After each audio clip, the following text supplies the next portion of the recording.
Federal prosecutors are implicating the President of the United States in 2 federal crimes during the 2016 presidential campaign. The stunning new memos give us an unprecedented look into the probe and say former attorney Michael Cohen acted, I'm quoting now, at the direction of Donald Trump when he committed campaign finance violations for hush money payments to adult film star Stormy Daniels and former Playboy model Karen McDougal. But it doesn't stop there. Special counsel Robert Mueller also believes the Trump Tower project in Moscow is relevant to Russia's 2016 meddling. And it's not just a matter of Cohen lying about the timeline. All of this happening as Mueller says former Trump campaign chairman Paul Manafort lied about 5 major things, including how long he stayed in touch with White House officials after he was indicted. Mueller indicating communication was going on as recently as this year. All right, let's get right to it now. CNN politics reporter Jeremy Herb is on the president being implicated in 2 federal crimes now. Good to see you. So what more can you tell us? Yeah, that's right, Fred. You know, this was one of the most revealing windows we've had so far into what the Mueller investigation has uncovered. And what's most significant here is that for the first time, the prosecutors from the U.S. Attorney's Office in Manhattan said that Trump directed Cohen to commit crimes during the campaign when he asked women and paid women not to speak about the alleged affairs with Trump. Now, the big looming question is, what does this mean for the president? Trump tweeted last night that the filing clears the president, but he is implicated in these crimes that Cohen committed.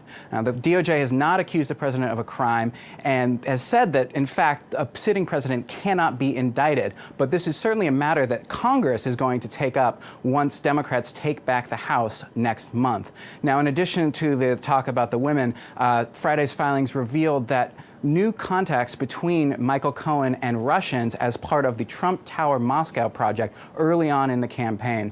And what Mueller did here was he connected the Trump Tower Moscow project, which was pursued in 2015 and into 2016, with questions about Russian election meddling, saying that Trump stood to benefit business-wise had the project gone forward, and that discussions were ongoing at the same time that Russia was actively meddling in the election. Now, prosecutors recommended a substantial sentence for Cohen as part of this memo last night after Cohen's attorneys had hoped that he would get no prison time and requested that on their side. Cohen is facing charges of tax fraud, campaign finance violations that are tied to these payments to women, and also lying to Congress about the Trump Tower Moscow project. He's set to be sentenced next month, Fred. All right, Jeremy Herb, thank you so much. Appreciate that. All right, if you ask President Trump, he's free and clear. The president tweeting this morning saying this, quote, after 2 years and millions of pages of documents and a cost of over $30 million, no collusion. Our White House correspondent Boris Sanchez joining us right now. So, Boris, what else is the White House saying about all of this? Hey there, Fred. Yeah, the White House essentially saying this is no big deal. The president, as you noted earlier today, tweeting out that there is no collusion. However, this isn't Robert Mueller's final report. These are just sentencing documents for his former campaign chairman and his former attorney. Sarah Sanders put out a statement yesterday addressing both of these filings. Here's what she wrote about Michael Cohen's filing. She writes, quote, "The government's filings in Mr. Cohen's case tell us nothing that wasn't already known.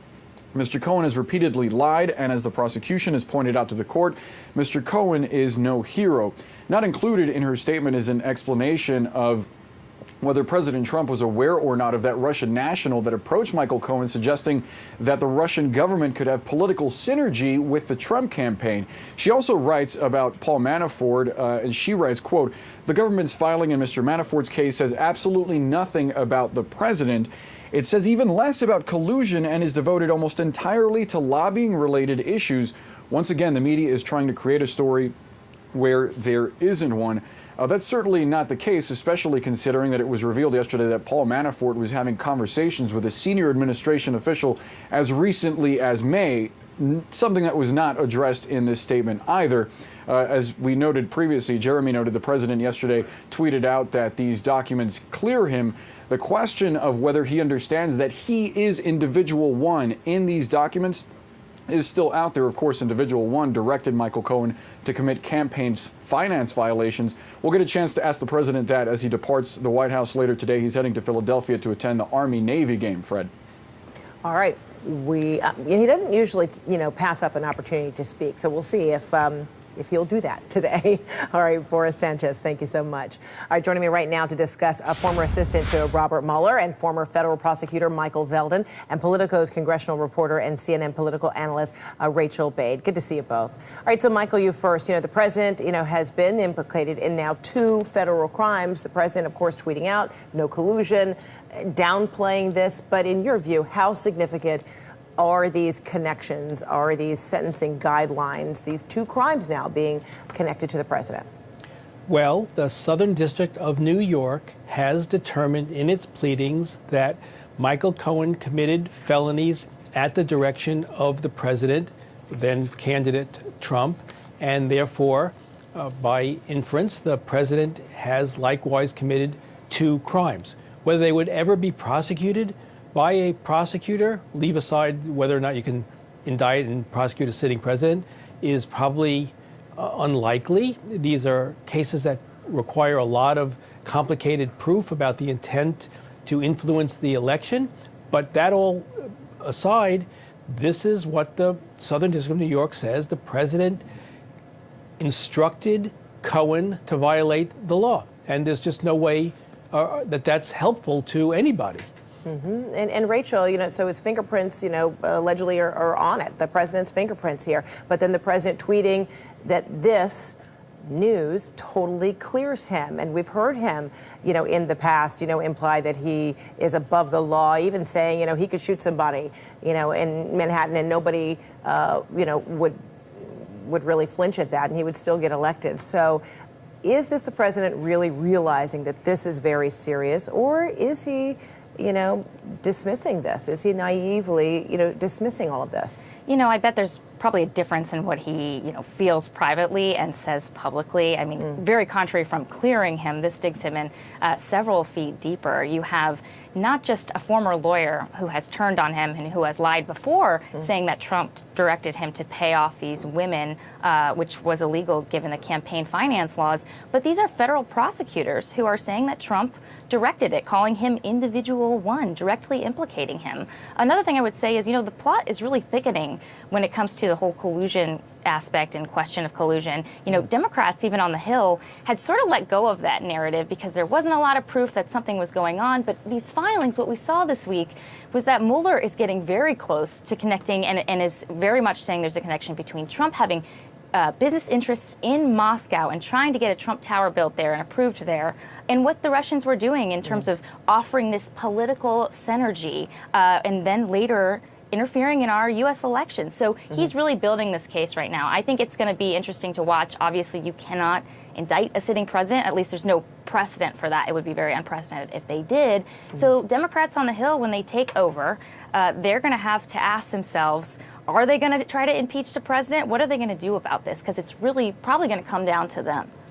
And so, Michael, an example of the interest that the president, the stakes that he has, in Moscow with the development project of this Trump Tower, Moscow. But how do you explain why all the lying? I mean, what do you suppose is at the bottom, of this investigation, or the focus of this investigation as to why would there be so much lying? Well, it's a good question. I think fundamentally that Donald Trump, when he was candidate and perhaps even as president, what matters to him most is money, and that the Trump Tower Moscow project, according to the prosecutor's documents filed yesterday, he stood to make a lot of money if that project went through, and he was not about to do anything that would interfere with the success of that project. At the same time, he's running for president, and it's a bit unseemly to be doing both of those things simultaneously. And I think, therefore... But you heard the president say, but if I didn't win, to miss out on this opportunity, this business opportunity, he essentially is justifying having these irons in the fire without saying specifically, this Trump Tower Moscow project, but saying, what's the matter with looking into business opportunities while simultaneously running just in case I don't win. Well, there's nothing wrong with it. And had he been transparent during the campaign to say, I'm a businessman, I'm running for president, but I have a business to run, and let me disclose to the American people that I am pursuing business in Moscow while simultaneously doing this, and if I win, of course, I'll set aside my business, which actually he didn't do, but there would be nothing wrong with it. But what the problem is that while he was running for president, he claimed not to be doing that, which we now learn from the prosecutor's documents that actually his business was doing. Whether he knew about it has to be proven for there to be, criminality or lack of transparency. But that, I think, is what is at the heart of the lying.